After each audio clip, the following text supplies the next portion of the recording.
La domestication, un mutualisme entre l'humanité et les plantes. Alors à plusieurs reprises et indépendamment, l'humanité aux quatre coins du monde a fait un usage semblable des plantes en associant les céréales et les légumineuses, les céréales apportant l'amidon et les légumineuses source de protéines, et donc les plantes pour les fibres textiles pour s'habiller. Ainsi, en Asie, le soja, le riz, les fèves sont cultivés et le chanvre va fournir les textiles. En Amérique, le maïs et le haricot seront associés dans une culture, la milpa, et le coton qui va fournir les fibres textiles.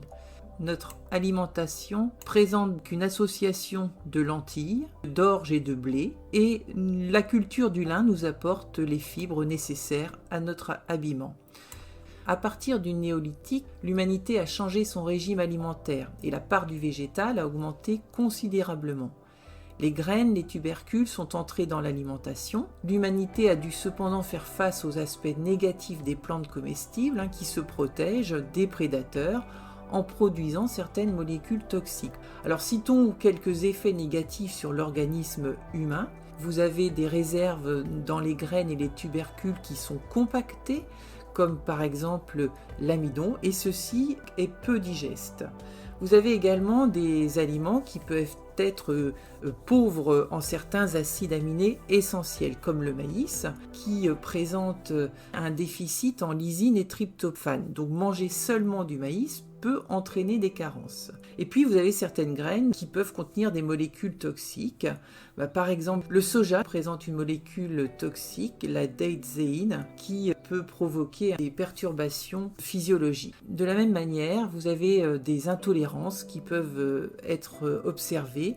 Quand on consomme trop, par exemple, de gluten, cela peut engendrer certains désordres digestifs. Alors, il y a des traces archéologiques de ces carences qui ont été trouvées en Eurasie dans des sépultures. Et donc, on a constaté une réduction de la taille à partir du néolithique, de moins 13 cm chez les femmes, de moins 7 cm chez les hommes. À partir du moment où il y a eu l'agriculture, on a observé des lésions de l'émail dentaire, des lésions osseuses également dans ces squelettes, avec une espérance de vie réduite. Le passage à une alimentation granivore a eu des conséquences négatives dès lors qu'elle a manqué de diversité. Mais l'humanité s'est adaptée par des adaptations culturelles au travers du travail de l'aliment même, de la cuisson ou des préparations ou des associations végétales. Autre stratégie, c'est d'associer des aliments pour compenser les carences de chacun d'entre eux. La milpa est une association de 3 cultures différentes, le maïs, le haricot et la courge, chacune apportant des bénéfices aux autres. Par exemple, le maïs, qui est déficitaire en lysine et en tryptophane, est compensé par le haricot et inversement, le déficit en méthionine est compensé par le maïs. Des adaptations humaines également biologiques, avec ces associations bactériennes au sein même du microbiote. Nous l'avons constaté quand on a observé la complexification du génome sans reproduction sexuée. Vous allez avoir des transferts de gènes, de bactéries qui sont capables de digérer certaines algues par exemple, et qui vont permettre aux Japonais de digérer plus facilement ces algues qui entrent dans la confection des sushis. Le soja, qui contient cette datezéine, va être digéré grâce à certaines bactéries du tube digestif présentes en grande quantité chez les Asiatiques, de l'ordre de 50 à 60%, par rapport aux Occidentaux, où on a simplement 25 à 30% de la population qui possède ainsi ces bactéries. Ça transforme cette molécule en un composé protecteur à différents niveaux. Alors, nous avons étudié l'adaptation génétique avec un nombre de copies du gène de l'amylase important, d'autant plus important que le régime est riche en amidon. Donc les populations qui consomment ainsi beaucoup d'amidon ont un nombre de copies plus important du gène de l'amylase, favorisant ainsi l'assimilation de l'amidon.